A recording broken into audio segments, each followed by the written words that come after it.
皆さん、こんにちは。ようこそ、カムナビ本部へ。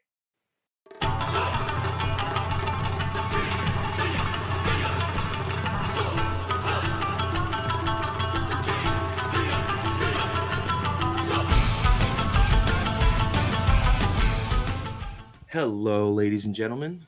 Welcome to the Kamunabi Headquarters. Today, we're a little short on cast, but I'm here with Glow and Hello. Red. What's up, guys? Yo, what's up? Bro, happy to be here. Seitei War, Absolutely. Crazy stuff. No, this is actually incredible. Unfortunately, it seems like Edo and Cal cannot. Unfortunately, we're missing two members, but we're here. Yeah, and we got 3 chapters of Kagurabachi to talk about today. I guess, are we technically slacking a little bit? I think our last episode was like a month ago. But you know what? Kagurabachi. Yeah, our last episode was definitely a while ago, that's for sure. But hey, I think we covered 5 chapters that episode? We covered a lot last time. We covered at least 5 or 6 chapters of content, and we had many guests. Too many, some would say. I think that's just you, bro. No, it's just me. Oh, I'm just Kagurabachi fandom, don't come and get me, whatever you do, all right? Don't, please.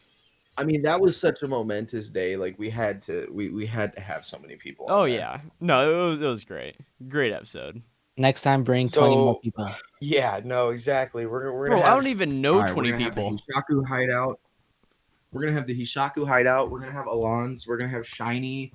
We're gonna get Artist Faria and everyone. We're also gonna have the entire Kagurabachi Dubs team. No, I'm just kidding. So, and just bring in some random viewers. We're actually taking applications now. We're gonna be a Google form in the description of this video. $500 donation. That automatically gets you in. A $50 donation just gets you to be able to take the membership form. You know. Oh yeah. Jesus, dude, you sound like an American corporation right now. I like how Red thinks, man. I mean, getting the money in this economy. Money, let's do it. In this economy. Oh man. So I guess the start of this arc is crazy because this is the beginning. This is before the Seitei War even broke out, which is insane. Guys, I think we covered chapter 113 in the last video. No, we didn't. No. But I remember bringing up the chapter title. It was just called Rock. No, you spoiled that. It was going to be a 0.5 chapter. Yeah, you accidentally spoiled the Soya chapter for us. Oh, yeah, that's right. And this chapter came out after the Soya chapter. Oh, here's the thing. I didn't...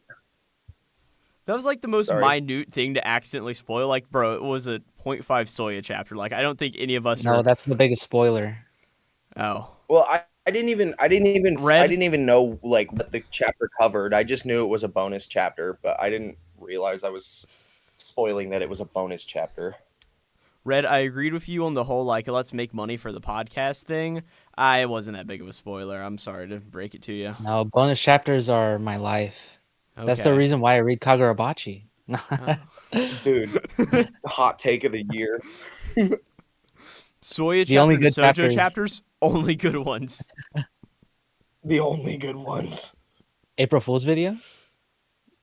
Hey. Dude. We April Fools. We talk about the best chapter in Kagurabachi. We rank them all, and it's just Sojo 1, Sojo 2. Our third place is actually Sojo 1 again. The Soya chapter in first place, it's Sojo 2. So anyways... 5 hour long.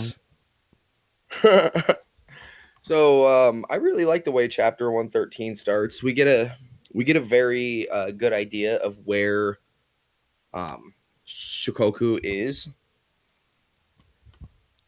And also it seems that we come to find out that Shikoku is not actually what it's called. I mean, we kind of knew that already because Shikoku just means small island. Yeah, or small country, isn't it? Or small country, yeah, something like that. So, you know, we still don't even know what the actual name of the place is.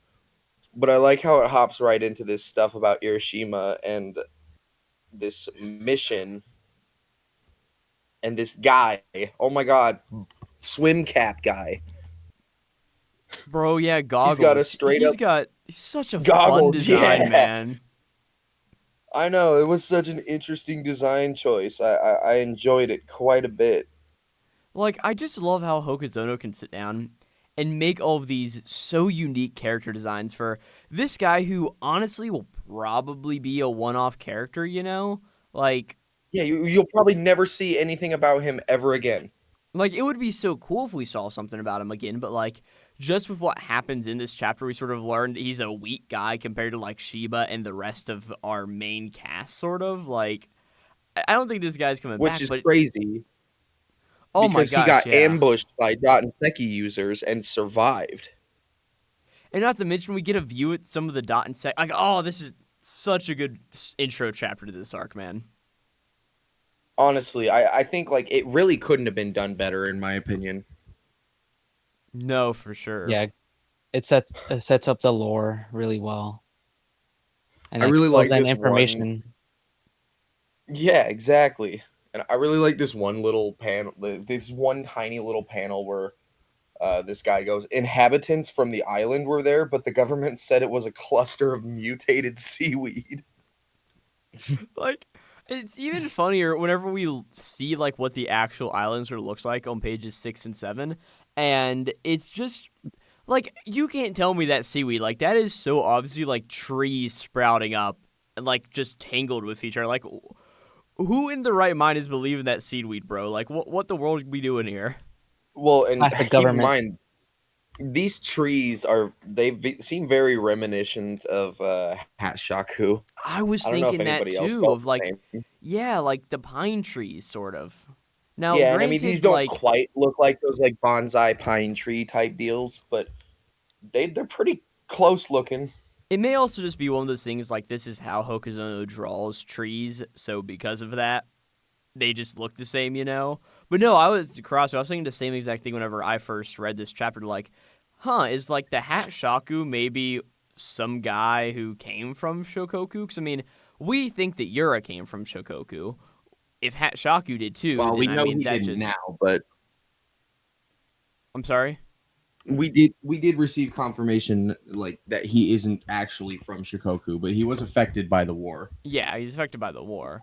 But, wait, yeah, Hat Shaku could easily be from there. I've got some really interesting theories about Hatshaku recently that I think might actually hold a little bit of weight if you look at even the circumstantial evidence. I think he's a member of the Soga clan. I mean, possibly. I mean, it's also fun in this chapter we learn about Shiba's connection to the Soga clan as well, which, honestly, that was probably my favorite reveal in this chapter. Yes, they called him the watchdog of the Soga clan. I fucking love that because, first off, I mean, his name, it's Shiba. That's literally, you know, Yeah, like Shiba that's Inu. yeah. He's literally like his name means something along the lines of like soldier or dog or like dog, like a good dog, in reference to a good soldier. You know what I mean? Which is Yeah.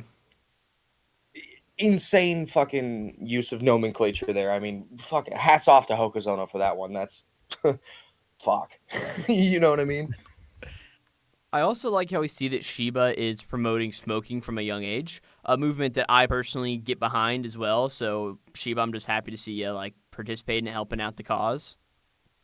Hell As soon yeah, as they're man. born. Get those kids supporting big tobacco. No, don't Actually, do that. before they're Don't listen to born. me. Don't listen to me. Do not Listen to me. Listen to me. Smoke while you're pregnant and drink.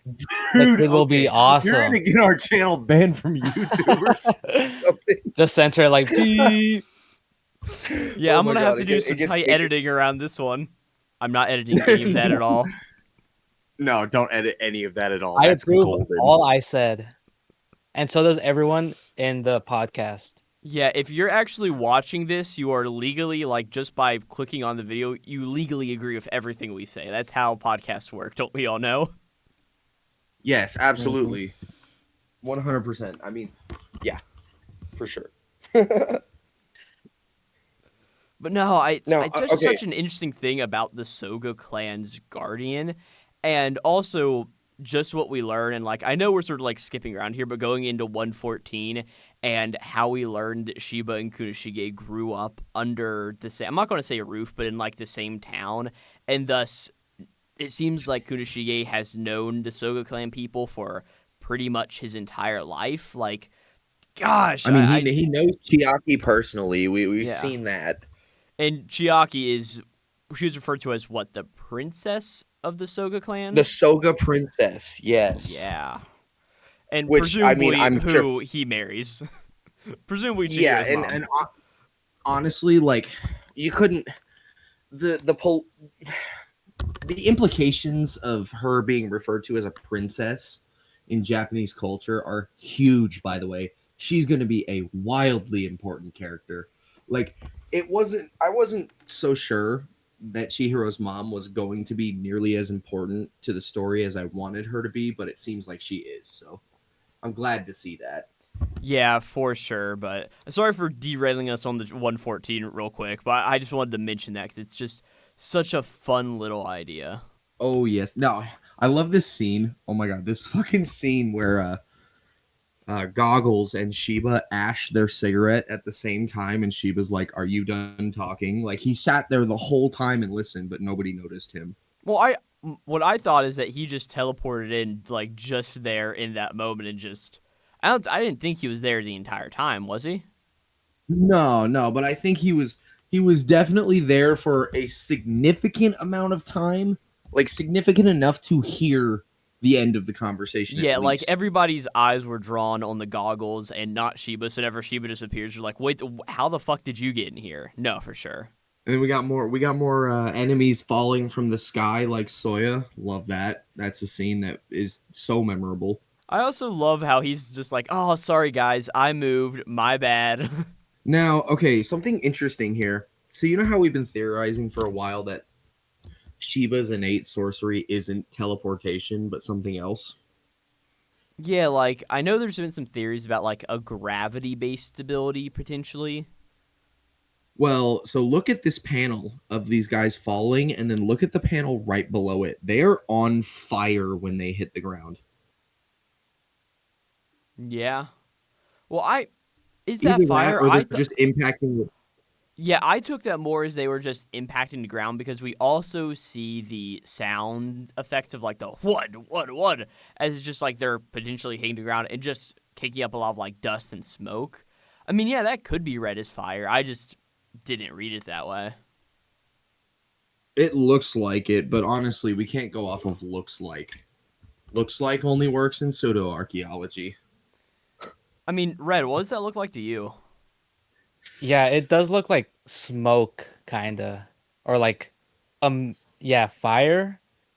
But again, it could be just like the dirt kicking up on Yeah. how hard they hit the ground. No, like as the one person who didn't have this take, like, no, I totally get what you guys are going for here. I like how though when Shiba teleports back to the chair though, he's still got blood flying off of his fist. And he's like, "Sorry, I moved." Bro, and then I find it even funnier because like he doesn't have any on his face whenever he appears back on the seat, but whenever he gets up in front of Goggle's face, like there's blood covering one side of his face. Like, how did that get there? Did he like teleport it on there because he thought it'd make him look cooler? I guess. Or farming. No, but you gotta hand it to Goggles though, because he didn't even try to fight back. He's like, "Oh, you're Togo Shiba. If you are, I can't beat you." Like, what is like just who is Shiba, man? Like to be Dude, that he's got a well known. reputation. Yeah, like He's only like 18 in this scene. yeah, that sounds about right. Or and He's already this well known. He must have been doing this from the earliest of age. well, Child I know. soldier. Bring him back, everybody. But then also, speaking of child soldiers, we also get introduced to Mashiro next, which is just like such a fun foil to like Shiba's craziness and Mashiro being like, dude, we were supposed to like just walk in the front door. Like, what are you doing? Dude, okay, I have this really sinking feeling though that Mashiro is gonna get Haibara'd. What? Like he's gonna get hooed? Jujutsu Kaisen. Bro, I read Oh, JJK. he's dead. I don't remember shit. Like who is Haibara? Hybera was Nanami's partner during the hidden inventory arc. Oh, that Oh, guy. okay. The guy who died that one of the guys who died that set off Geto as into a like just a terrorist mode. See now, that's what I thought at first. As soon as he got introduced, I'm like, we don't know this guy. I thought that he would just die, but the more that I hear about this other theory about him being one of the Kamunabi leaders, like, the more I buy into it. Like, he's got this white strand of hair, and we've seen the one Kamunabi guy who's got, like, the eye patch, and then, like, the white strands of hair down the front pretty much, or it could be, like, a blonde streak. Of course, like, manga's into grayscale version, so he can't really discern colors too well, you know? But the more I think about it, like, he also knew Kunoshige's location. We see him going to Kunoshige's location in these 3 chapters. Like, just the more I think about it, the more I think that theory is the correct one. I don't think he's dying. Like, I think he's going to get grievously wounded. Of course, like, an eye get taken out, but I don't think he's getting Haibara'd, as you put it. I don't know. Hold on. Maybe he ends up like being in the Shiba squad of the Kamunabi. Yeah, potentially before Shiba just, like, ups and leaves. Right. I mean, we don't know if Shiba was ever a leader of the Kabunabi. I don't think he was. I don't think he ever would take that position. I mean, okay, so Kiri was introduced as Kiri of the Shiba squad, though. So, like, I think he was. Wait, what? Personally. Yes, Kiri was introduced as part of the Shiba squad. I don't Dead remember ass, this. no joke, no lie. She I'm was 100% introduced what, like, you right now. she was like introduced what, chapter 90 or something? Yeah, something like that. But also the other thing is like fucking what's his name? Izaru. You know, I think I don't know. I feel like Izaru was not a leader of the Kamunabi at one point. Like he has to be somewhat of the newer character. Okay, it looks like Kiri was introduced chapter 90. She's already there, and that was sort of her big moment. So you guys keep talking. I'm gonna research Kiri a little bit. Oh god. Okay, well, I agree. He's gonna die.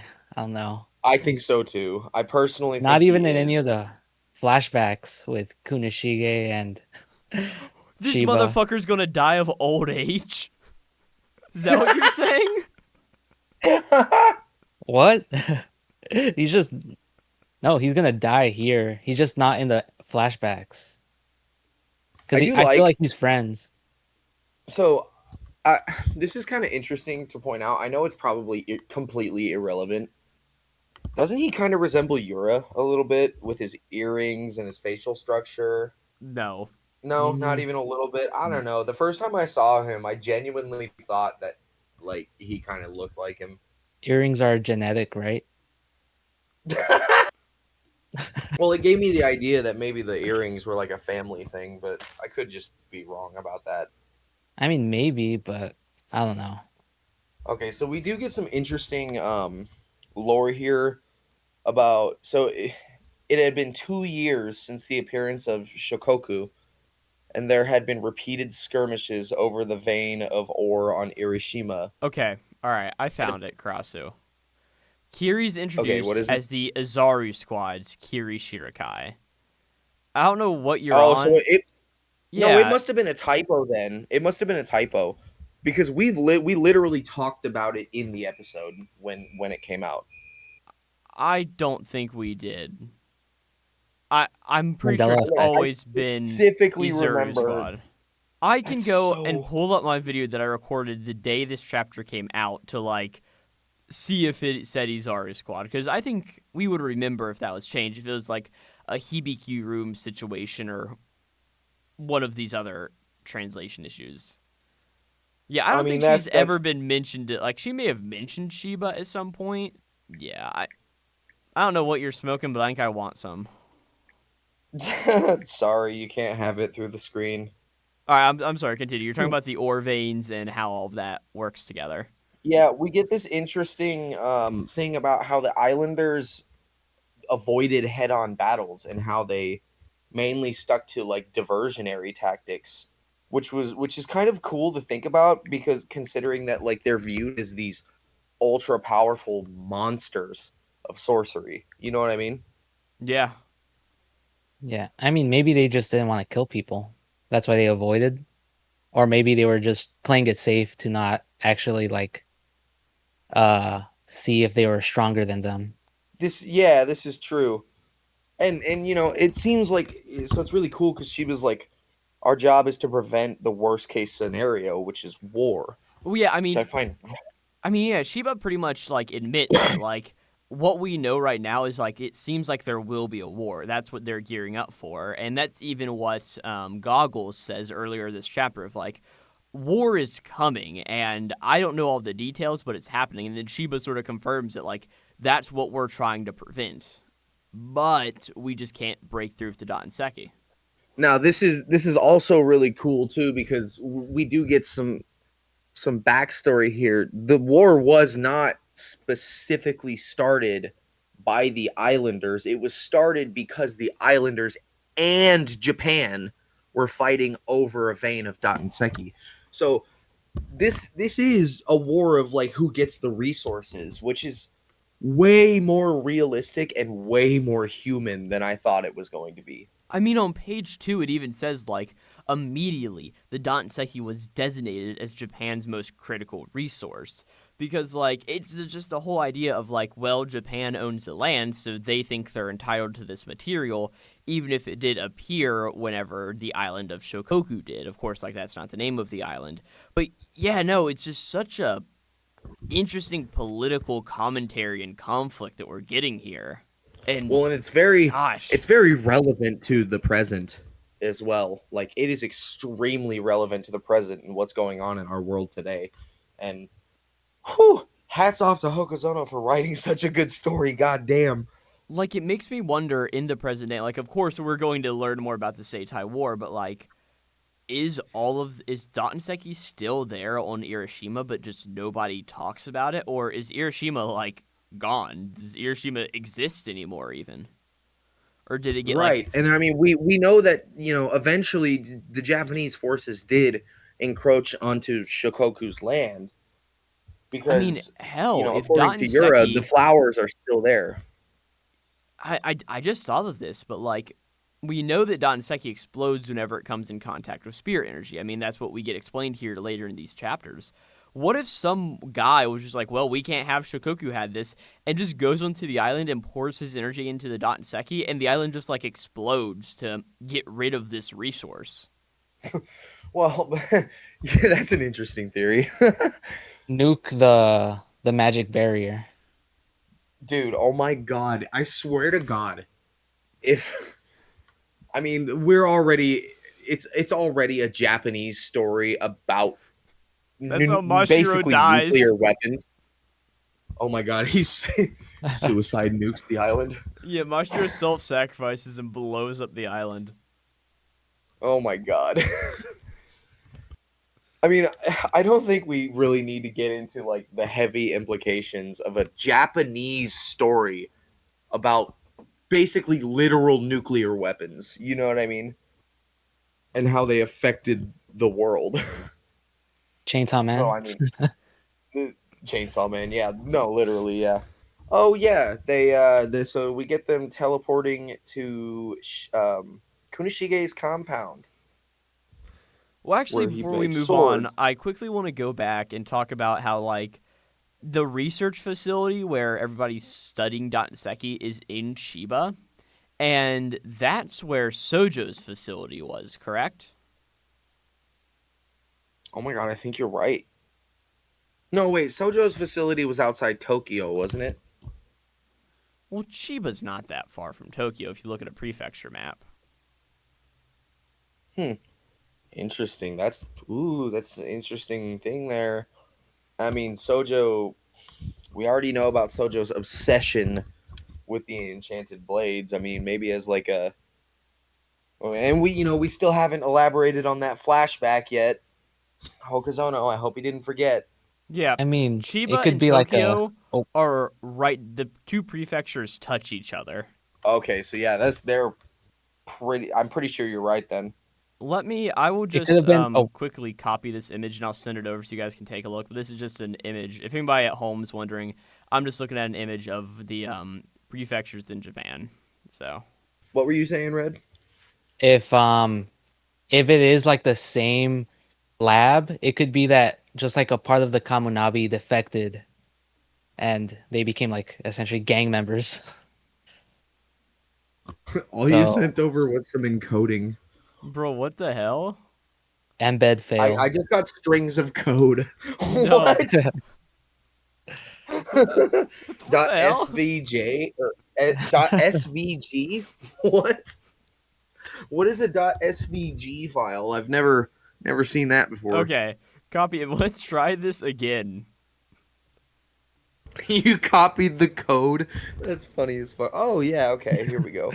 Yeah, so That's if you better. look here, if you look here on the green, number 13 you see is labeled as Tokyo Prefecture, and 12 is labeled as Chiba Prefecture, and they're right next to each other. Okay, I see. So, and if we're thinking about it, so probably like where the number 12 is off the coast of there, Hiroshima, and then Shokoku. So not far outside of Tokyo at all. Which is interesting because I mean, I know there's really no actual relation, but that is the location of the real island of Shikoku. I mean, there may be just some like naming relation. Like, yeah. I mean, I don't want to like a sound small too island. ignorant, but does the island of Hiroshima actually exist? Or is this something that Kagurabachi has made up for its plot device? I think it's a made-up plot device, but I could be completely wrong there. Yeah, I mean, I probably should have done research, but I have not. So, Now, Red, I yeah. kind of like the idea that you just had about the lab members that may have defected or something, because Sojo had a lot more knowledge of Dotenseki and how it worked than he should have, which means he had to have some kind of access to the information of the previous research. So, I Yeah. mean, you could be spot on with that one. Maybe it was a group that still wanted to use Datenseki, while the rest of the Kamunabi were like, "Oh, we shouldn't use it," or maybe they didn't have enough left, and they took them all. Right. And Sojo was still somehow able to get access to it, even though a small amount existed in Japan.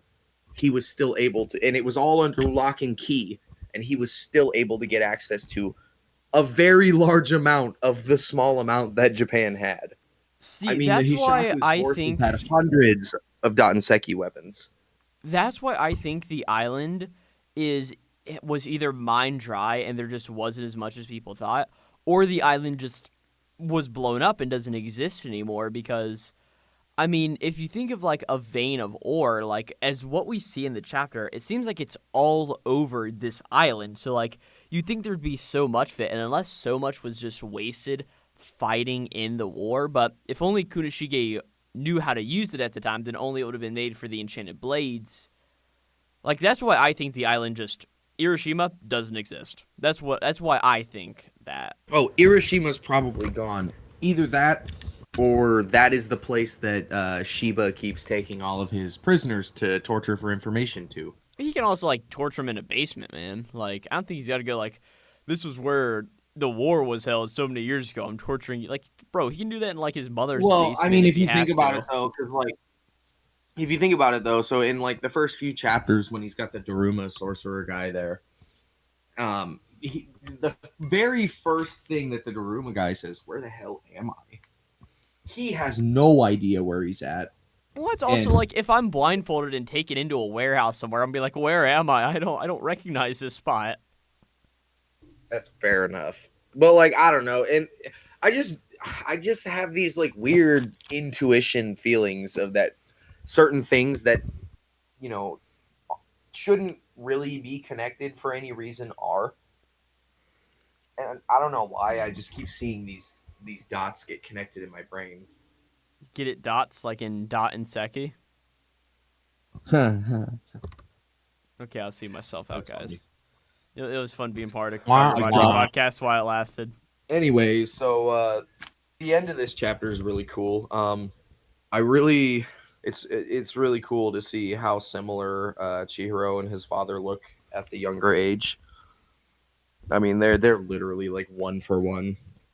Hey, at least you know, like, there wasn't any funny business in the relationship, you know, like, just, you can tell these two are related. Oh, Well, like, 100%.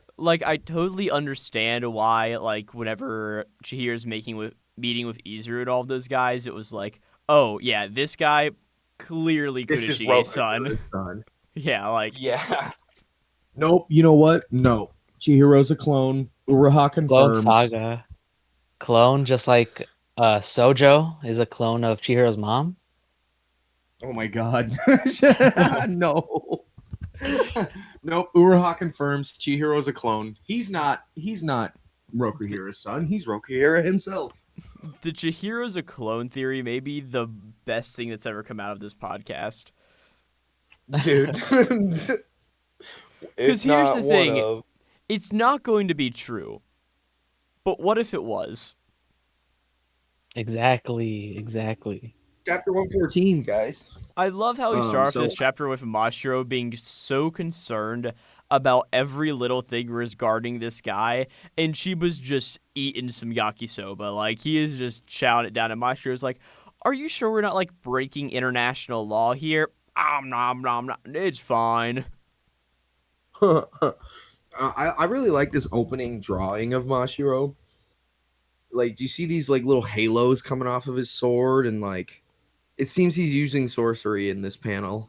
No, it's death flags, halos, and you see Oh, that God. line. Oh God, That I means think his head's we're gonna right. be cut. Oh, Was it? oh no, that's this dude. That's the same level of foreshadowing as like Kunishige's "I Love Katana" shirt. I don't think there's any foreshadowing there. I guess just he wore a shirt that was funny because it had katanas on it, and he just happened to get stabbed through the heart, man. With a katana. I mean, come on, bro. Come on. Come on. You can't tell me that's not at least some comedic irony or something like that. That is a small detail that is just so. Like, if that wasn't planned, I would be genuinely surprised. Wasn't there a reveal of, on the Japanese version of this cover page, what Mashiro's full name is as well? You know what? I'm not entirely sure. I'm pretty sure I'll there have to- was.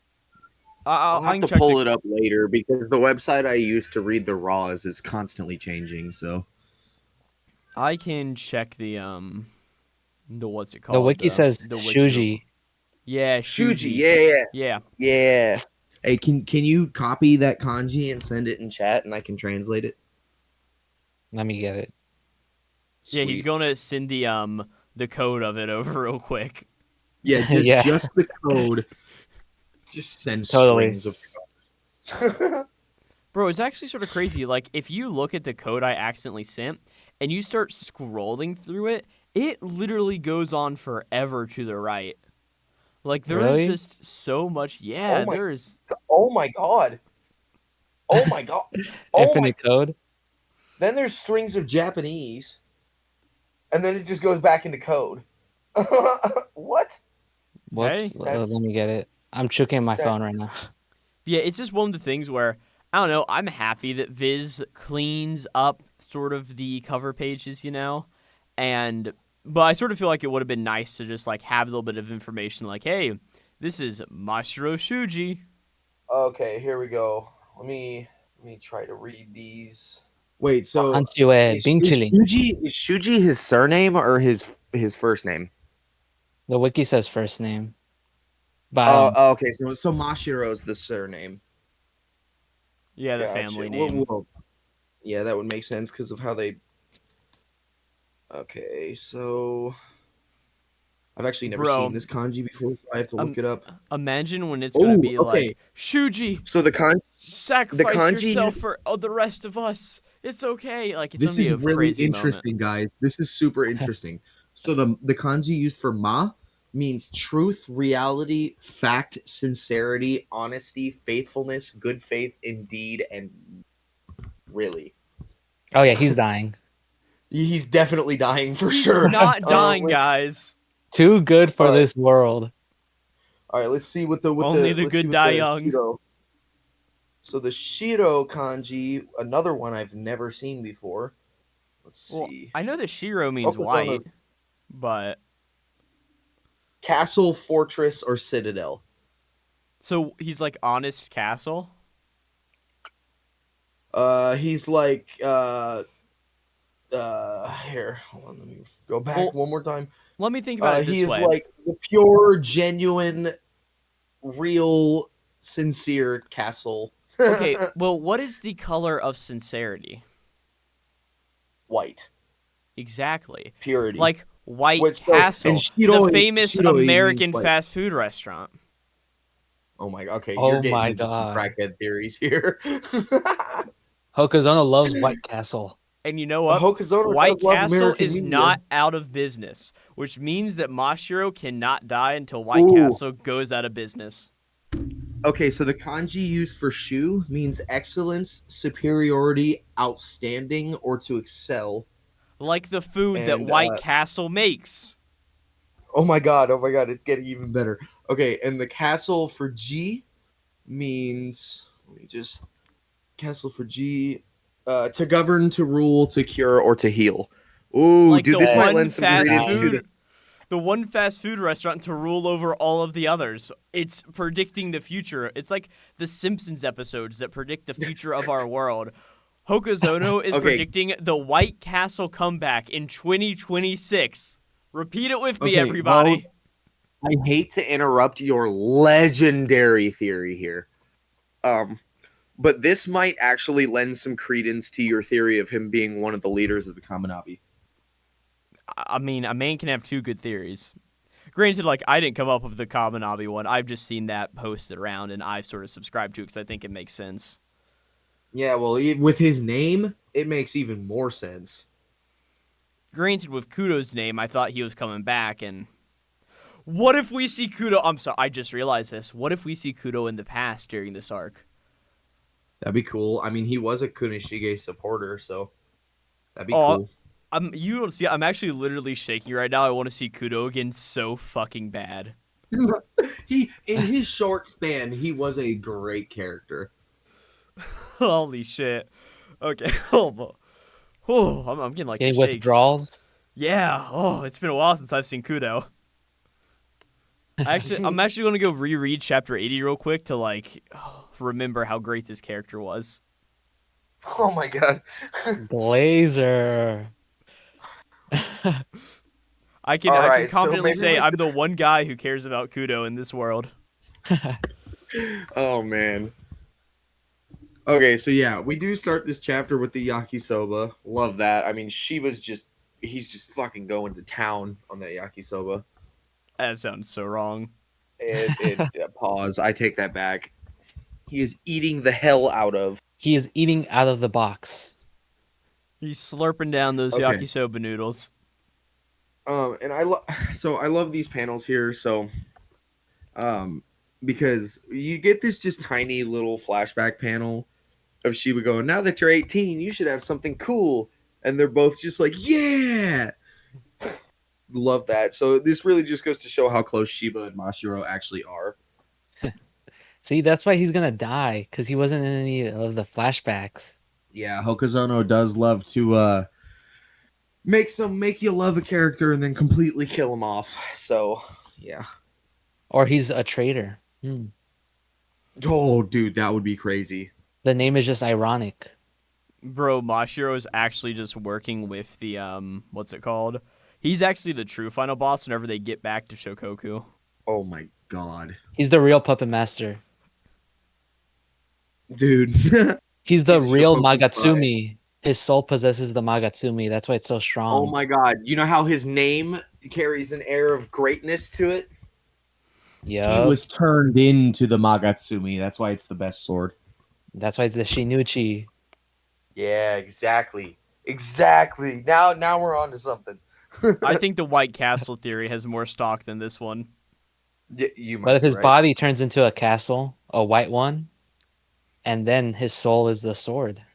That Oh, protects the there's a castle. Magatsumi beneath the first White Castle. Oh my god. That's where it got sealed. Yeah, it's actually placed on top of the first war site of the Seitai War. It actually happened in our world, and that's why White Castle's around here. Yeah.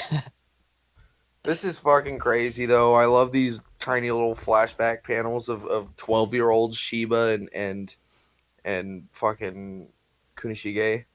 Bro, Kurashige Very saved me as wholesome. blood is rolling down his face. Kills me every time I see it. I know. Save me.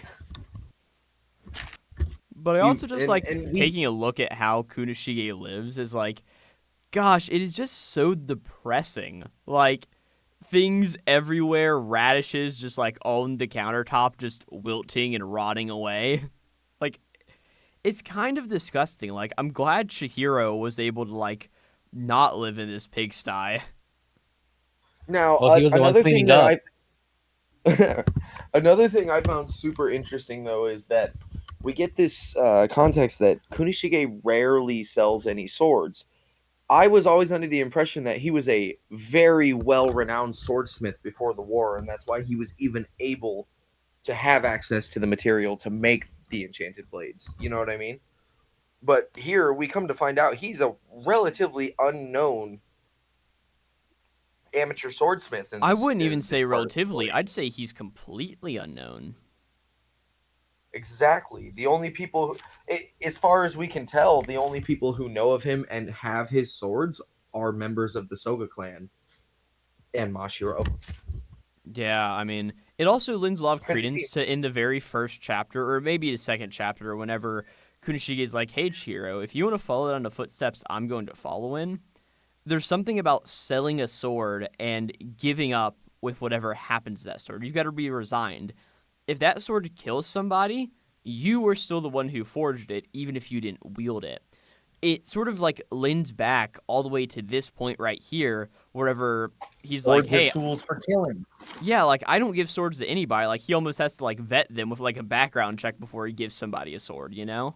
Yes, and this is honestly like this is just really cool characterization for Kunishige that we desperately needed, in my opinion, and it's so amazing to finally get to this point of the story.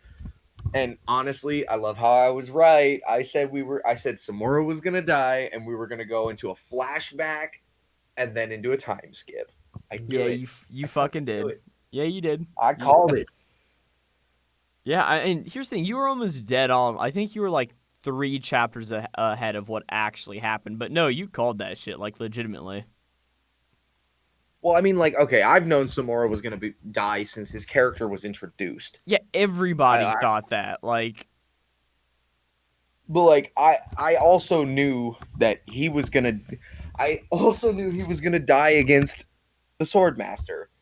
I mean, that was literally like Hokazono Samura himself said it. He's like, yeah, I'm gonna kill the Swordmaster and then I'll die with him. So like this is it was thrown right in our face, and a lot of us still couldn't even like even I was not so sure, you know. But it was literally plainly told to us how the story was going to go. Yet the story was so well written that even with the information, we still didn't know. And that's some incredible fucking storytelling. I do love the moment of whenever Kunishige just like gets to Danseki in his hands and just throws the vial on the ground before he picks it up and like starts analyzing it, and then like just takes Shiba's lighter and just starts like melting it in his hand. It's just a very fun sequence of Right. events to get how smart Kunishige is at the end of the day. Like he may be this goofy and comedic character, but he's got one hell of a brain on him. That I mean, it's these Rokuhira eyes, as we sort of learn. And we get this super crazy information about Seki too and how he was able to I mean, we don't get that till the next chapter, but like we just get this insane information on how he was able to you know show us like how he did forge the swords. Like we don't even know we haven't even seen the swords get forged yet, but we have the information on one of the steps of the process he had to do to properly forge the sword, which is really cool. I mean, and he comes to find out that not only is it reactive to spirit energy, but it's also reactive to heat, and so he has to like find this perfect combination of heat and spirit energy to mold it into a blade as a conduit for that spirit energy, which is fucking cool, man. Like, this is some real swordsmith ass shit. Holy fuck. He's just the GOAT. He's got the He's just swordsmithtism. straight up, dude. He, like, honestly, okay, so I've never actually forged a katana before, but I have done super incredibly extensive research into it. And that is katana forging 101, reaching the proper temperature to properly mold the steel and find the right carbon content to then forge the blade into a strong, beautiful katana, as the beginning of the story says. So, like, this whole thing about heat is so cool to me. Guys, Chuck Norris died. Oh, you saw that tweet too? No fucking way. Yeah, I saw it right now. Yeah, that's why I just went holy fuck, because guys, I definitely don't scroll through Twitter while we're recording these episodes. I don't either. Yeah. Rest in My peace. Neuralink. What aside? My Neuralink. Me and Red were just on the same wavelength there. Rest in peace, the one and only God of the earth. The Texas The Ranger. man- Hey, can I tell a Chuck Norris joke? Okay, am I going to need to remove this from the episode? Should I just pause the recording real quick, or? No, this is going to be great. I promise you. One time, Chuck Norris was bitten by a cobra, and after multiple days of excruciating pain, the snake died. What the fuck? Great. Oh my god. Yeah, I that's genuinely Whoa, can't this- believe that. I Yeah, thought that wow. man would never die. So this video is going to be titled White Castle and Chuck Norris. Something along those lines. We have to figure out something to fit both of those in there. But we'll do White that. Castle definitely. White Castle's definitely. Maybe Rest in Peace Chuck. Yeah, White Castles featuring Rest in Peace Chuck Norris. But no, before I got off on that, yeah, no, I do love how you're talking about, like, the forging of the swords and the heat required for it.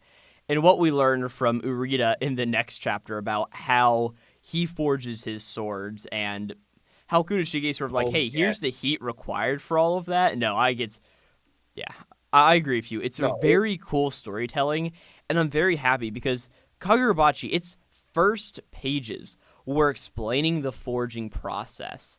And I'm very happy that we're in a part of the story where we're actually exploring that now, as it seems that Hokuzono has wanted to since the series creation. Right, which, okay, and the level of attention to detail to the actual, like, the little details of forging swords that he has put into this story makes me think that he probably actually has maybe some slight formal training on the subject matter. Because Well, I mean, this is yeah. not the type of detail you can attain without the experience. Well, also, plenty of mangaka also go to do research about various art forms that they write about. Like the author of Fire Force, Atsushi Okubo, there were some interviews with him where he's like, yeah, I went to a few fire stations and just hung out there for a while to learn how all of the process works to better write my series. And I wouldn't be surprised at all if Hokuzono has taken forging classes or even, like, knew how to forge swords as a child. That's a crazy thing to be like, yeah, it's something he just did as a kid. But to learn He is how to Kunishige. write the series, yeah. That's his self And insert. honestly, yeah, like, this is so incredible. So Hokuzono But, has I mean- also predicted his own death, is what we're hearing. Oh God, he's gonna Yep. get he's gonna get stabbed in the heart for the rights to his story. He can't wear a I Heart Katana shirt. Nope, it's like a target. Is everything okay over there? I dropped my mic. It's okay.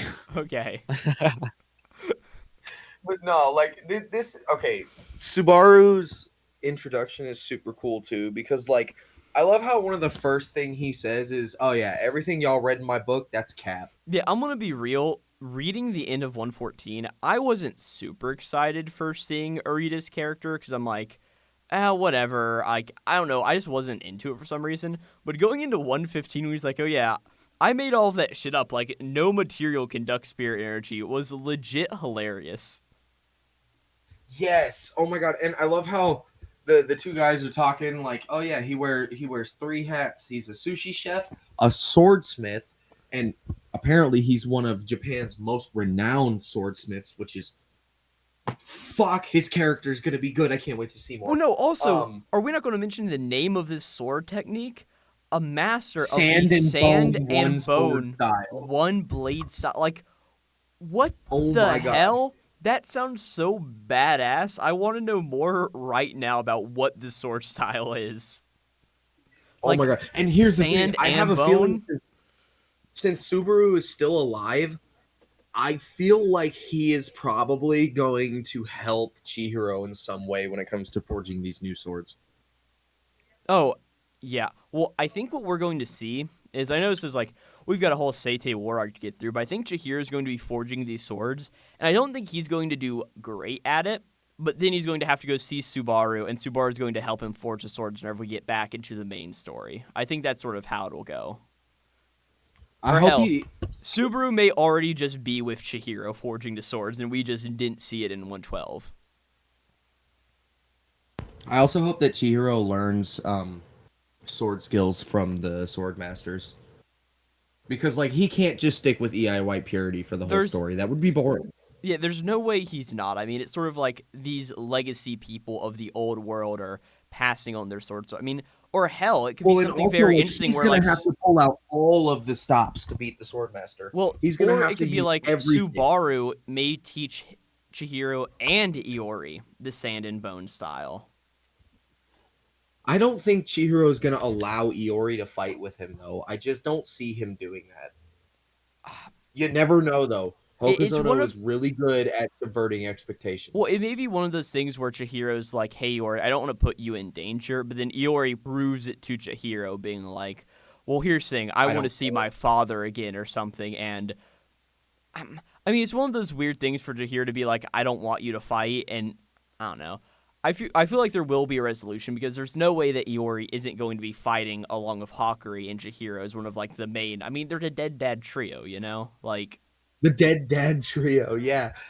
Oh, that's the greatest coined termage Dead I've Dad ever heard. Trio goes to White Castle. Oh my god. That's the title. Oh, the ghosts of White Castle, the Dead Dad Trio. oh my gosh. But no, yeah. So yeah.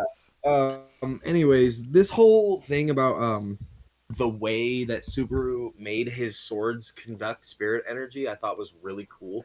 So like in sword, this is more super attention to detail with actual sword forging in real life. Um, when you quench the steel, it causes it. If you do it wrong, it causes the sword to crack. But if you do it properly, it will cause the kind like not the impurities of the steel, but kind of like the way the steel is locked together to lock in place properly, leaving just these tiny little minute pathways in the steel, which is what causes like the wave pattern designs. Well, not that I And really know much about forging swords, but isn't also the process of quenching good for hardening the sword as well? yes, Thank you for the lesson, Master Karasu. no problem. Master Karasu, Jesus Christ. No. Sword, teaching me about swords, Sensei Karasu. Thank you very much. Arigato gozaimasu. Anyways, yeah, so he basically like throughout this process is shown like the way I make my swords conduct spirit energy isn't because of the material, it's through what he calls veins, which are really just the slight it's just the way the steel is held together molecularly, basically leaving small gaps and pathways for the spirit energy to travel through, which is why his sword came out with that interesting lightning pattern design. depending on how you forge a sword, that design can happen in real life. I mean, speaking of the lightning, I love the analogy if he's like, in natural happenings, lightning strikes and it splinters, and we sort of see that look into Blade, and then sort of his more curated veins where they're all heading towards the edge of the sword. They're still a little random in some spots, but it's Urita pouring his spirit energy into the blade to create these veins, and it's just such a good analogy for somebody who knows nothing about swords like I do. And like I fully understood everything Urito was saying just because Hokuzono wrote such a good analogy with the lightning and then channeling and shaping that lightning to be a killing weapon. Yes. And on top of that, I love this whole like, so he goes, if I create the appropriate veins, it should be possible to control the massive spirit energy of the Dotenseki. And if it works, it could bring to life a truly enchanted blade. So, like, just off bare research alone, we can tell that Kunishige and Subaru are both pretty much along the same level of swordsmithing. I would only put Kunishige higher because he, without any extra research, was able to know like what he needed to do. You know what I mean? Well, it's also the moment at the end of the chapter whenever Subaru is like, hey, who the hell is this guy? Like, he's got a firm handshake, one that's forged plenty of swords. And also, he goes and checks out Mashiro's blade and realizes, like, no, this kid knows what he's doing. Like, it definitely gives credence to, like, Urita, we don't know his age, do we? I don't think we've got an age. No, for but he's Urita. definitely on the older side for sure. Yeah, but he spent his entire life honing this craft, and for this kid to sort of come up and I'm not going to say one up him, but that's sort of what he does. I feel like Yeah, his no, this is reaction there, it like Sorry, go ahead. maybe it's like gonna show off next chapter that he does like a very similar way of forging swords with like the veins, Yeah, maybe I even like more that. advanced. Shit, maybe he even does it better, and that's why Subaru Yeah. was like this cheeky punk. Well, I sort of took that more as in like, if you make swords this good, why aren't you more famous? Why aren't you getting your name out there? But I also like the ideas that you guys have. Could be both, Oh, honestly. and Yeah, also, I guys, look at could. this is like a really small, kind of stupid minor detail, but look at Subaru's apprentice. Doesn't he kind of look like Giraffe Neck Kamunabi? Hold up, I'm scrolling back to wherever he is. I mean, maybe. I mean, It seems he's even. I can see where you're like getting that idea from for sure. I just want these important characters to be introduced better. You know what I mean? No, I get that. But I mean, going back to the whole like Subaru and Kunoshige thing, I honestly thought it was going to be one of these things to where Urita would not like support Kunoshige, you know? And it'd be like, oh, who are you sort of walking on in here? And it'd have to be like a little bit of a competition to where, like, I thought it was going to be like a chapter where it's like just Urita versus Kunoshige to see who's the better swordsmith. And then whenever Urita sort of like humbled, maybe that's when Kunoshige steps up and is like, hey, like, I know what I'm doing, and Urita sort of folds. But I honestly, Hokuzono executed this so well in this chapter from just the beginning, setting up the sword with Mashiro to Subaru, seeing it, and bro, even putting Kunoshige in a jail cell, like, he's a master of the craft, man. He knows White Yeah. Castle. I do love how they put Shiba and Kunishige in there. Like Shiba can't just fucking teleport them out. I'm wondering- Anti-magic jail cell. Yeah, I was wondering if there's like some sea stone from One Piece type thing here, where it's like, It's probably or some kind of barrier. yeah, I mean, we haven't seen anything that sort of nullifies sorcery, but I can definitely see that existing in this world. Well, especially though, like with Shiba, because Shiba has already said himself, like, if it exists in this world, I can take us there. But yeah, no, this chapter was just incredible, and I love how Kunishige is just like, Shiba, you promised me food. He's like, Shiba, where's my food, dude? It is pretty funny. Mashiro's like, I thought he was gonna kill me. I also want to briefly bring up the fact about this Yoji character who we meet in 115, who is a very competent swordsman. sort of unlike many that we've seen working with the Kamunabi. Of course, what we're seeing right now is like sort of the pre-Kamunabi. What do they call it? The Sorcery Bureau, I think. But just like sorcerers of this level all around. And I mean, we see that he sort of does the thing that Samra did whenever Samra cut his cigarette into pieces. He does the same thing, slicing this pencil in half to divert around Without his face. any warning. Yeah, With and literally no warning. yeah, like what was Subaru gonna do if he just killed this guy? Straight up, like, well, he, he knew he was a good enough swordsman, I guess, before he threw the pencil. Yeah, I mean, but it's sort of just like how many of these really great sword fighters and sorcerers died in the war? I know it's probably not important at all, but I kind of want to get some more information on this Kazafune guy who forged his sword. Oh, I think we definitely will, because I definitely think we're going to get to a point where, because I mean, the war started before the enchanted blades were forged. Am I correct on remembering that? Yes. Yeah. So I think it's going to be almost like no, because in this scene they're talking about forging the swords. I guess maybe they probably happened around the same time. no, Well, it's like the nuclear weapons being made. The nuclear yeah, well, bomb. that's what I was about to say. It's like the space race where everybody's trying to like. So we may see this Masamune guy trying to forge the blade. We may see this other guy, and eventually Kunishige and Arita are the first guys to actually do it. And whenever these are forged, that wins the war. So I definitely This think kind that we're of, going to like- be getting more about Masafune. Or Kazafune, my Oh bad. yeah, and another thing is like I had a small theory that like Subaru was the first one to receive an enchanted blade, and I think that's gonna actually be true. Agreed. Yeah, he's a good Because like swordsman he's probably gonna as help well. forge it, and he's gonna test it too. I bet. Well, okay, so I'm not trying to think about all the sequencing here. We know that Uruha got the sixth enchanted blade, correct?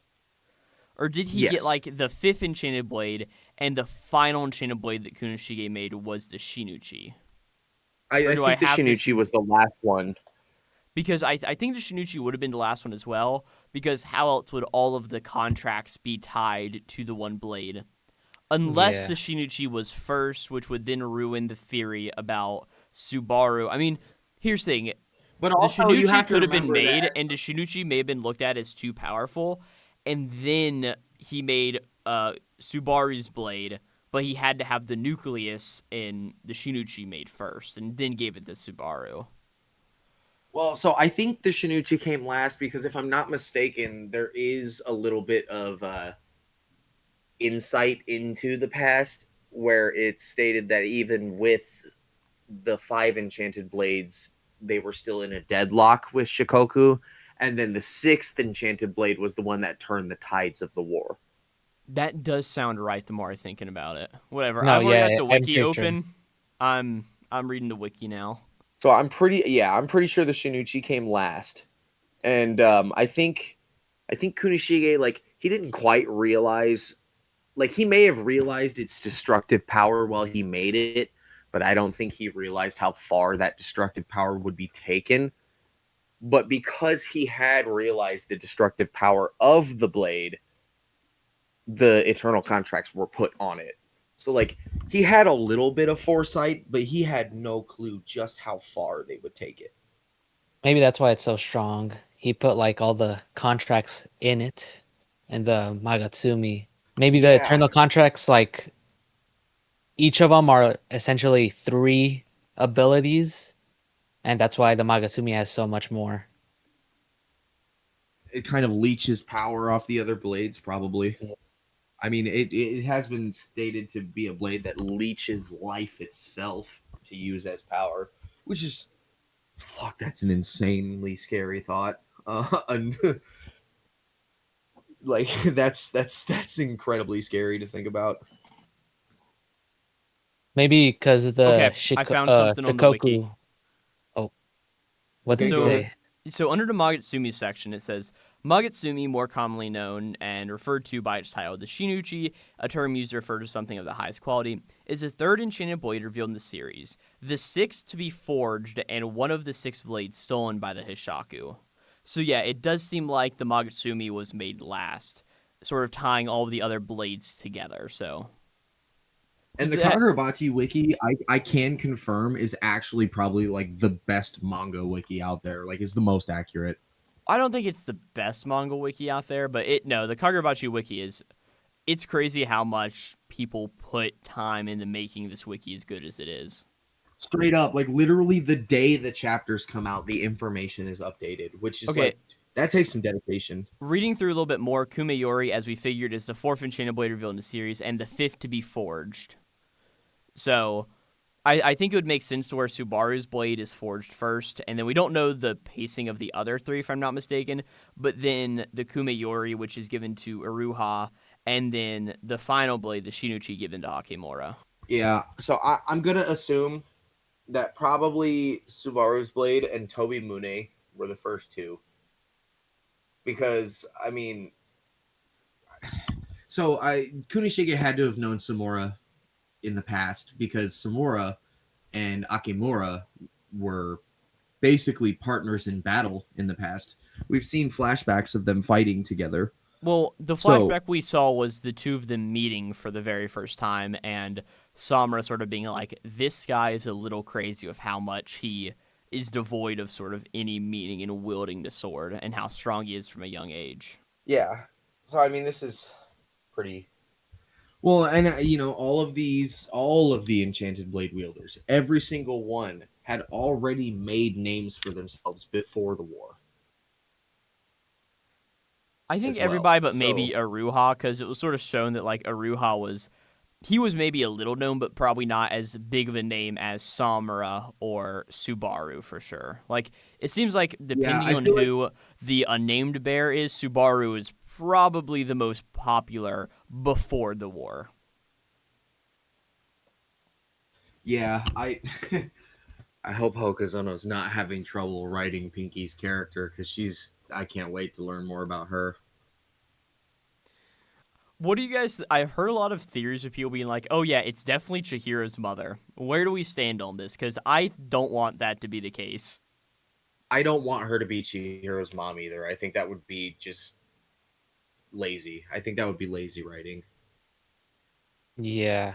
I feel like maybe she's the reason why Akimura turned out the way he did. Her death, I mean. I mean, yeah, probably. Oh yeah, Chiaki's. Oh, that I'd really like that. Because Red. maybe yeah. I feel like her death is probably what set him on his path of extermination. The Islanders attacked their castle, their White Castle. So I have an interesting theory that Chihiro's mom actually has prophecy-based sorcery, and I have another theory that if prophecy-based sorcery does exist in the world of Kagurabachi, that it has to be attached to the physical eyes somehow, because in Kagurabachi they're pretty good at explaining like how sorcery should affect the world physically, and how like realistically if these sorceries did exist, how it would affect the things around them, like let's see, Hirohiko's, when he casts Banquet, Chihiro used the spirit energy from Nishiki to cover his inner ear to hold his equilibrium together so that the hallucinations didn't affect him, which is actually pretty realistic because if your equilibrium is off, your whole world can go wavy. You know what I mean? In real life. So like I feel like realistically if some prophecy based powers do exist, they have to be connected to the eyes. I agree. If it's like Which physical. also which also leads into another kind of crackpot theory I have, that Hatshaku is a member of the Soga clan, possibly the one who killed Chihiro's mom, and the reason his eye is black or whatever is because he stole one of her eyes, maybe. Because And I know that sounds kind of weird to think about at first, but the reason I come to this conclusion is because the conversation between Yura and Samora is eerily reminiscent of this whole thing about the Soga princess's prophecy.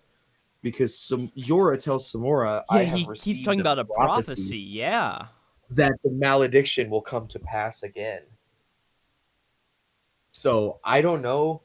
I don't know if eyes can be unscrewed like light bulbs and placed into new people's heads like in Naruto, but Well, you know, magic and sorcery could do that, but he I mean, uses tree hell, sorcery, we've also seen like grafting. arms Oh, be. Yeah, exactly. so like if say that, say that prophecy sorcery is directly connected to the eyes in Kagurabachi by implanting one of the eyes of a user of such a sorcery into himself, he could easily use two sorceries. And I think that Hatshaku's a member of the Soga clan because it almost seems like he's manipulating things in the background to free Akimura from prison. I also think that could be a reason why we haven't got his name is because it is hidden behind these Soga ideals. Yes, that's what I'm saying. And he was the first villain we were introduced to in the whole series. He was the first villain, and he's still the only villain so far that we really know nothing about. Well, I've got another piece to add on to this theory as well, because I think the Kuten Tashiya Shrine is probably the shrine where the Soga family lived, if it is like a royal family with like princesses and all of this stuff. So Yes, I because it's think Kuen Taisha. Kuen Taisha means Grand Royal Shrine. because I think that the pink bear is somebody else in the Soga family as well. Whether or I feel not like you're like probably not wrong. because I don't like the Sojo's idea mom. of it being Chihiro's mom, Sojo's mom. but That was perfect timing. but I do think that holy fuck, Red. That was Uh, good. I think the pink bear is somebody related to the Soga clan as well, and I think that yeah, that was my piece to add on to that.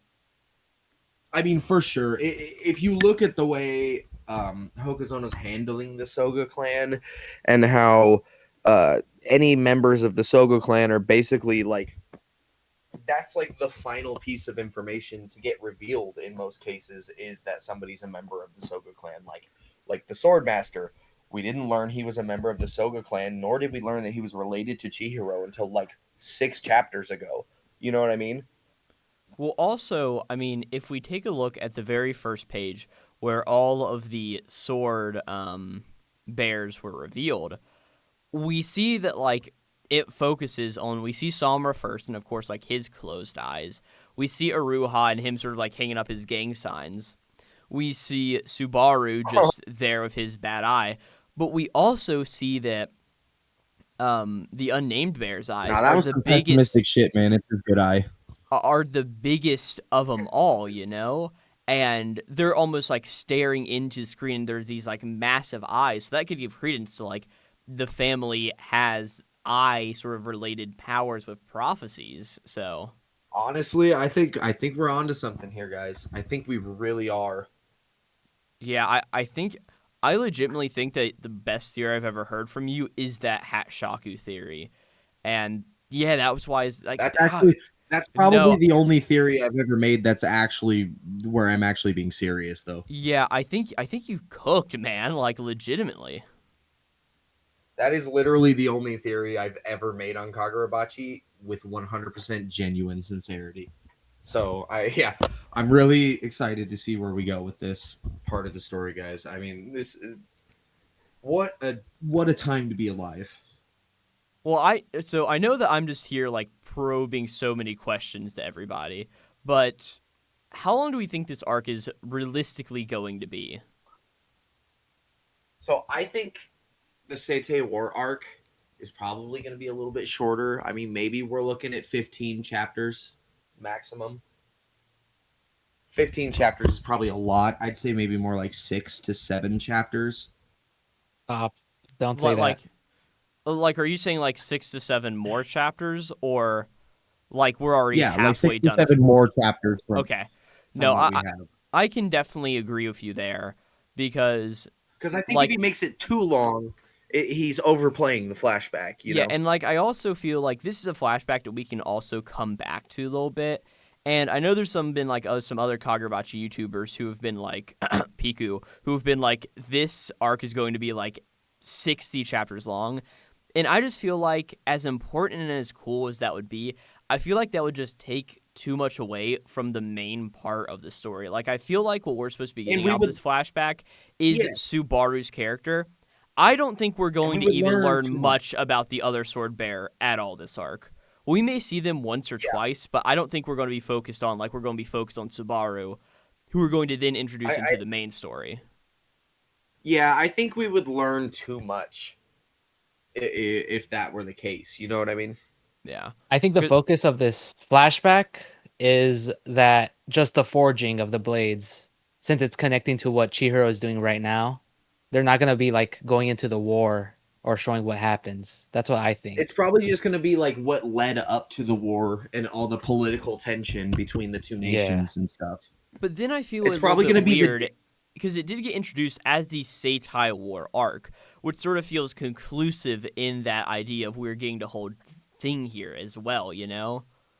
So I feel like we are going to see at least Yeah. a little bit of the conflict, but I don't know how much in detail we're going to be seeing the full extent of the war. Right. I think the main focus would just be the forging of the blades. Maybe like a few time skips to where it's shown that they're working on the new or whenever they're making each blade in like a sequence as a response to like probably- what they need. We probably are also going to. I'm pretty sure we'll get a flashback. Like we'll get like a flashback reveal of the Seite War panel that we got in like the very beginning of the story. I'm sure we'll get that too. I mean, I feel like that would just narratively would be perfect to lead back into like a mini time skip within the flashback. You know. Yeah. Yeah, I Yeah. think if this is more than 2 volumes, I think that Hokuzono is sort of, I'm not going to say shooting himself in the foot because no matter what he writes, I have full trust in Hokuzono to give us a great story. But I feel like at a certain Yeah. point, we could just be getting into an area that's too Mark much my words. detail and not enough for us to know in the regular series. Mark my words, Hokuzono is gonna fix Shonen Jump endings. No. His ending is gonna be bad like everyone. But then in like a year, it's gonna be misunderstood masterpiece. Oh just my like everyone else. God, that's the most Shonen Jump thing of all time. Here's the thing, most Jump endings aren't that bad. Like, No, they really actually aren't that bad. People just complain too much. no, Like I everyone think, hated Jujutsu Kaisen's ending. I actually kind of liked it a lot. well, I I think liked it's it. one It of the was- things where it's like just so built up. Like people are expecting like all of these things to happen, and whenever it doesn't, they're like, "Well, you sold the bag pretty much." Also the leak culture with JJK. Was That really bad. probably Yeah. yeah. I mean, I wasn't a leak reader of JJK, but also I'm somebody who doesn't particularly care for that series. So, I mean, I thought it was fine. It was like, it was nothing special in my opinion, but I also didn't think it was terrible. Now I personally, so I think that Kagurabachi's leak culture is probably like the least toxic out of all of them. Like if we're being real here, like they really just kind of keep to themselves, and you yeah, don't I really don't get see that much for much. spoiler postage. Yeah, Yeah, I the only reason got why I read spoiled JJ once. The were reason you why I saying, read Red? JJK was because on Twitter I kept on just getting the leaks. So I was like, I'll just read it right now. Screw it. Right, because like they were interesting enough, right? And you just like, okay, I'll just read the story. I was already like planning on at least watching the anime, but I was like, I'm already getting spoiled. Just read the manga. But yeah, I'm glad that the Kagurabachi leakers just kind of keep it to themselves. Like, there's Right. some people that spoil, but like that's not that much. Yeah, and to be Well, fair, it and is a lot of vague Kagurabachi- posting online of like, not saying what's happening, but like sort of insinuations. Well, in Kagurabachi's the Kagurabachi community even the leakers themselves, whenever somebody posts spoilers online, they get nuked off of platforms. Well, I'm glad there's no leak culture for Chainsaw Man because it doesn't get leaks. Yeah, that is the nice It would thing be about the digital magazine. it would be so much worse if there were leaks, especially like in the later section. All of that being But yeah, said, no, it's I cannot wait for Kagurabachi's anime and hopefully amazing soundtrack. uh an announcement is gonna come this year. I'm like I was told that it is going to come this year. I feel like it makes sense.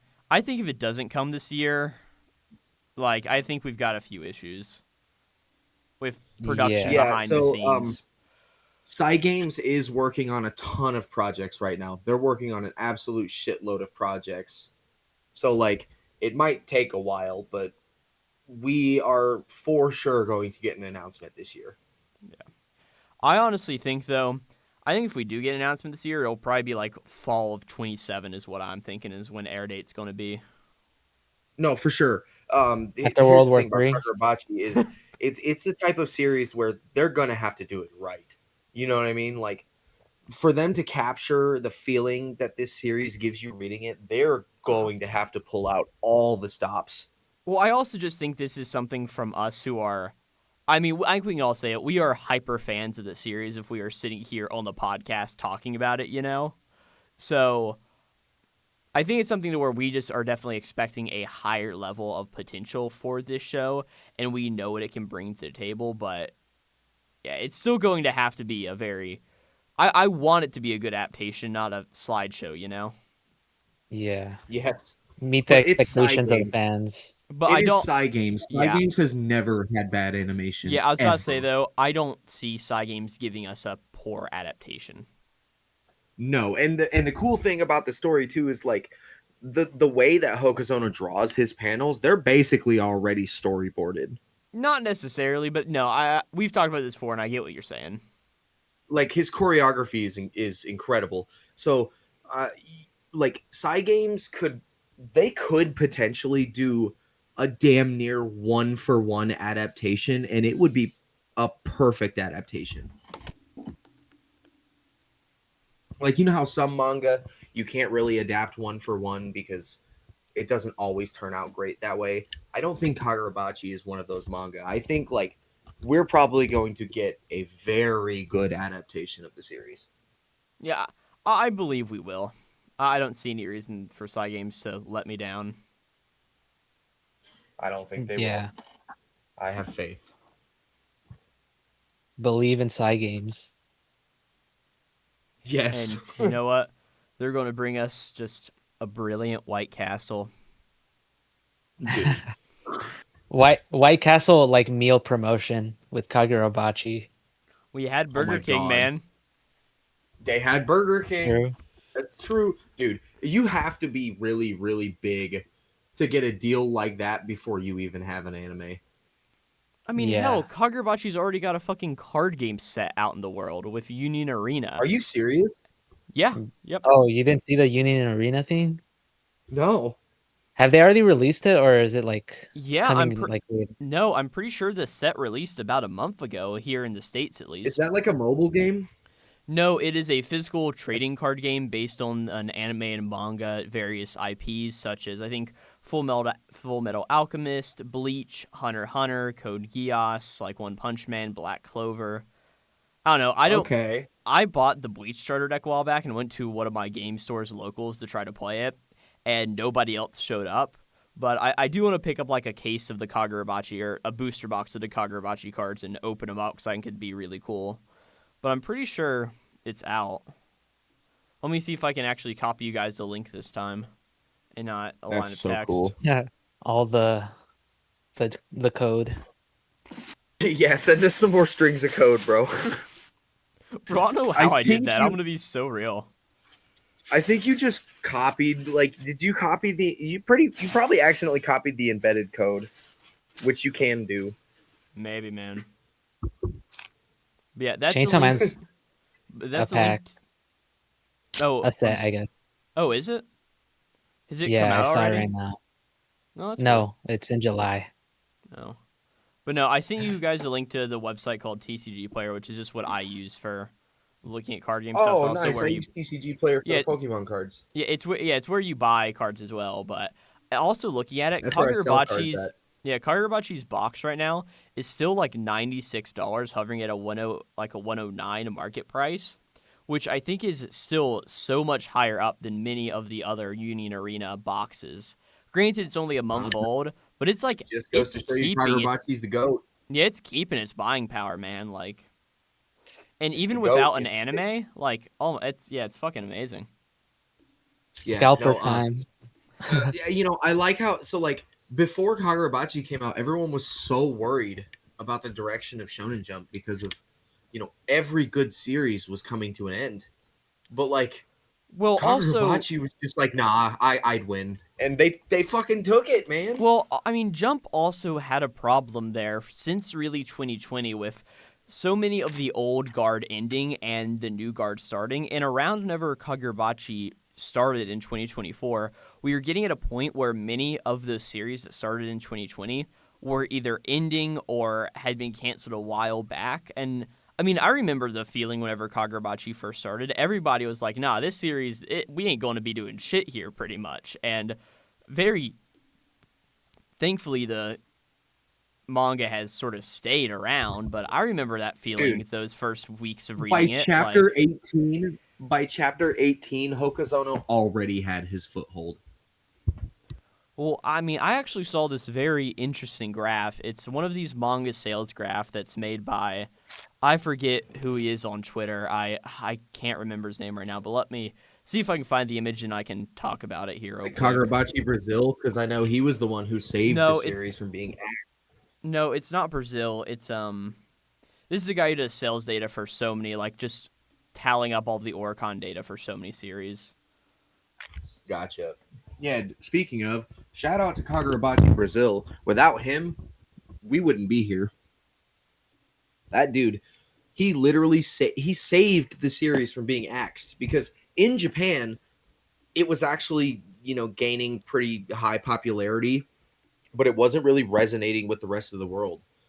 He single-handedly purchased so many copies of the series that it brought attention to it, which caused it to blow up. And on top of the meme culture behind it, like... I mean, I remember really the early days of the meme culture. All right, so I Dude, found... It probably started in the best way possible, honestly. So I found the post here, and it's by @Josu_K on Twitter. I am posting the link to the tweet in the Discord right now for us. But it's just a look at the physical sales for Kagurabachi's manga, and I mean, looking at the first volume, it looks like it sold about 25,000 copies in 3 weeks, which is good, but I mean, it's pretty damn good, all things considered, for a new Jump manga to sell that much. But like after Volume 2 came out, and it more reaches about the 65,000 copy range, and then eventually to where like Volume 6 is the next highest peak at just under 150,000, and then Volume 10 in its first month crossing that 150,000 barrier. Like, it's crazy to see how this manga has just trended up, and it shows no signs of stopping. Well, yeah, I mean, he's literally written pretty much the perfect story. There's no, like, honestly, I have yet to find anything about this series at all, in my opinion, that is not to be liked. There is something for everybody in this series. I mean, I think that I do have a few minor problems with this series, but overall, like, no, for sure. Like, I fucking love this story. Minor issues are going to be had in any story, but, like, of course, the ones in this series are, like, so minor that they're really not even worth mentioning, in my opinion. So for Red, there's the Chainsaw Man infographic made by @Josu_K on Twitter again. And if you just look at the difference yeah, I mean, it is sort of trending down, but I mean, the first volume, it looks like it sold about 40,000 copies in its first 5 weeks, which is a lot more than Kagurabachi did in its first month. So, Yeah. yeah. I feel like this just goes to show a slow start is better. Well, I mean, to be No. fair, Not Chainsaw Man also currently is having 23 volumes, you know? But yeah, no, I feel still. like the longer the series, they tend to like dip down until like it's Yeah. closer to the end. Like Kagurabachi at some point, Yeah. like I hate to say it, but it will dip down at some point. I mean, if we look at One Piece sales numbers, it is still trending down as time goes on. Like, it's not selling like it did whenever the time skip in Paramount War and Dressrosa and Whole Cake Okay, Island but all like happened. to be fair though, Oda literally just started the Great Pirate Era in real life, so like those sales are gonna go right back up. I mean, maybe, but yeah, even still. Oh, I actually found he actually did a One Piece sales graph on March 4th. I guess let me send over this one as well, but you can see the series clearly trending down as time goes on. Dang. Granted, this is looking from volume 50 to volume 113, but you can still tell how we're having the lowest sales in all of One Piece right now that's been around for the past 60 volumes. Granted, by that, it's still selling over 500,000 copies in the first 6 days, every single new volume release, but still, it's trending down. All manga will at some point. That's just how it works. Yeah, exactly. Because like some people just stop reading or watching, and then only like the people who continuously read probably buy. And also the economy.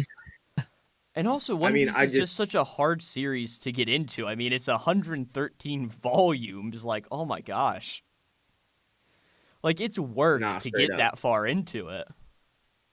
Yeah, so I actually just got caught up on One Piece's anime. And Mad you want to know lag. how long it took me to catch up onto that anime? Watching at least 7 to 13 episodes every day. Oh, How long? It took me like a year and a half. Yeah, that's crazy. Yeah, I don't know if I watching could it sit down and every watch the day. anime. Like, Then they like adapt like half chapters every episode, like the more recent one. Every episode adapted a single chapter, which is crazy. Oh. That's why, because there's 1,134 chapters, there's also 1,134 episodes. Or some crazy fucking number like that. A friend of mine told me to tap in. I might, and I'll just milk it by making videos. No, I was gonna say if you want to get into the series, but you're daunted by the great expanse of how large it is, you should check out One Piece. No, don't do that. Don't. Honestly, I think if you want to have a very interesting experience, watch the live action that Netflix has recently released the second season of. Then go back and you can read like the initial parts of the manga and just, I don't know, make a video on how they differ and how it feels to a new One Piece fan. The only good live action adaptation other than Yu Yu Hakusho that Netflix has ever made. JoJo Part 4 movie? I only watched the first 5 episodes of the first season, but I really want to watch the rest. There was a live action one for JoJo. There was a live action JoJo Part 4? Yeah. What? I think it didn't get a sequel because the Jotaro actor was caught with weed. Oh, that's like a death sentence almost in Japan. Yeah, it is live action. I'll just like link the Google. That's crazy. I didn't know that. I'm like a JoJo super fan because I'm a musician. So like, as you can imagine, everything JoJo that ever exists, I need. The Kishibe live action series is still going, or at least they like did most of the chapters. That's cool. Oh, like wait. Thus Spoke had a fucking had an adaptation too? Yes. What? I love how this episode has really just been me and Red informing Karasu of things he didn't know existed. Dude, I mean, this is awesome. I'm learning. They made an an SHF of the live action Kishibe or Rohan. That's Oops. crazy. Yeah.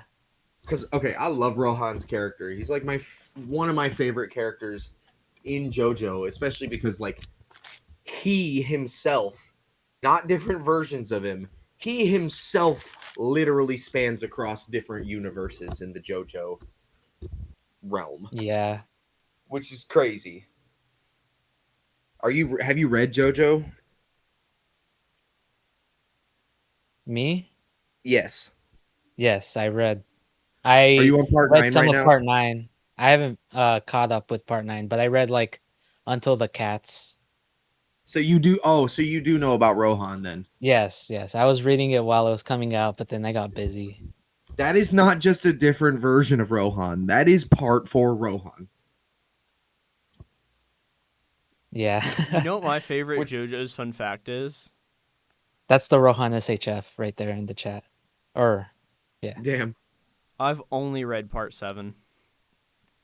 really? I know, Only- dude. You're crazy for that, by the way. The only piece of JoJo's content I've consumed was part 7 to make content for the channel like 3 years ago. Which is crazy that like because part 7 is such a good story that you don't even need to really know anything about the other parts of JoJo to enjoy it. I mean, hell, at the recording of this episode, the first episode of part 7 came out yesterday. Yeah, It did? I haven't watched it yet. Yeah, it It did. did. It did. Oh my Yes, the god! It first did. stage? Really? Oh my god! Yes. Oh my god! I was gonna watch Hold it the today. phone. Do we Hold need the to wrap up fucking this phone. episode so Karasu can go watch the episode? Yeah. Hey. So, what streaming service is it on? Netflix. It's on Netflix. Yeah, Netflix owns the publishing rights for the since Stone Ocean. Damn. Oh yeah, I did know that. Damn. I'm not gonna be able to watch it. That sucks. Not until it Yarg, gets- yarg. not- Yeah. Not until I can pirate it. Hey, mateys, want to go sail the 7 seas? I've been sailing the 7 seas since the days of dial-up. Let me see. Is it already piratable? Yes. I'm about to find out too. Here, let me turn my VPN back on. Hold on. I We're about don't to know if you find out. turning off your VPN was in the beginning of this episode, but it may be recorded. It's the biggest callback we've ever had on this podcast. Wait, well, okay, can you repeat that? When I turned it on, you cut off. Oh, I was just making a joke about how the very first thing you did whenever we got started was like, let me turn the VPN off. Now you're turning it back on. It's like a big callback. Oh yeah. Oh yeah. I need to. On the site found it? yeah, on a site that I don't watch anything there. I don't pirate, guys. What's the Um, website? I could send a link. Yeah, send Yeah. a link. Don't say it live. Yeah, definitely. the we have website we have is- to protect our leakers. Okay, definitely not on the site that I use. Definitely, because I don't watch leaks. I definitely didn't pull up the first episode and press play right this second. Yep. I don't watch. I don't pirate anything. I watch I- it all legally, guys. Yeah, here's the thing. I don't know what any of you, You know guys are what? talking I don't about. even- I don't even care. Actually, I'm the what biggest is pirate I pirating? know. What is pirating? That's the thing they do in One Piece, right? Yeah. I think so. Oh my god, this is incredible. Oh yes, I can't wait to watch this. All right, I think it's time to wrap up the episode now. Good. I have Wrap it class up. in I mean, we- 25 minutes. We basically we- got all the talking points out, right? We finished the chapters and then we just started talking about everything else. Hell yeah. All right, guys. Thanks for being here today. As per usual, check out Glow, Cal, and Red's channels. They do a lot of really cool content. And also, First time I've ever been support the called cool, Kagurabachi Dubs actually. team. Support the Kagurabachi Dubs team too, because they just came out with a new episode and it's a banger. Yeah. Other than that, Can we get Have a RIP good in the day, chat everybody. for Edo and Cal? RIPs, guys. Yeah, Viewers? Cal- oh yeah, R.I.P. because Edo could not make it, and unfortunately Cal cannot. Yeah, They Cal took 'em. cannot make it. Rest in peace, friends. They got him. Rest in peace, y'all. They actually got leaked and they couldn't come on here to talk about their experience with it because they're currently fighting in the courts of law. Yeah. Oh God. They were pirating stuff, that's why. Who would ever do that? Oh, Not me. I'd never. All right, guys. Well, yeah, good episode. And All right. I also hope you want to guys- point out, if you guys want to listen to this podcast on other places other than YouTube, we put it up on Apple Podcasts, Spotify, really anywhere that podcasts can be found. So if it's on a podcasting platform that you use, go check it out there. And if it's not on there, let us know. And one of the team members, me, can make sure it gets up on your podcasting platform of choice. Yes. All right. Put Well, up on Zhao Hong Shu, What the hell is that? like I don't Chinese speak Twitter. Chinese.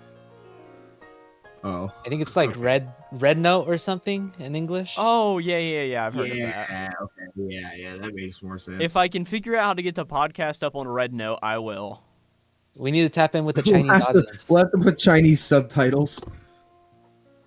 我很喜欢冰淇淋，是je是多几几种冰淇淋。 what? I'm practicing my Chinese. Oh, dude, that was funny. Okay. All right. All right. Well, Yeah, I thank think you we've got to be everyone for done here. coming.